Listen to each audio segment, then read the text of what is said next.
Adrian here. We're making this really delicious chorizo and bean cassoulet. So we're firstly going to kick off with an onion, and then we're going to go with the chorizo or chorizo. We're going to give this a really good dice. What we're using for this recipe, the boneless, skinless chicken thighs. You can see these in shops all across Ireland. Really good. What you want to do is you want to give them a really good seasoning.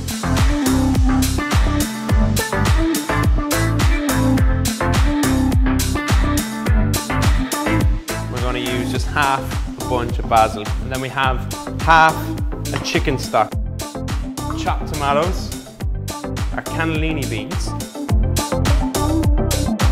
straight into a casserole dish. So I'm just using ciabatta and rip it. It's just that little drizzle of olive oil that gives the kind of crispy top.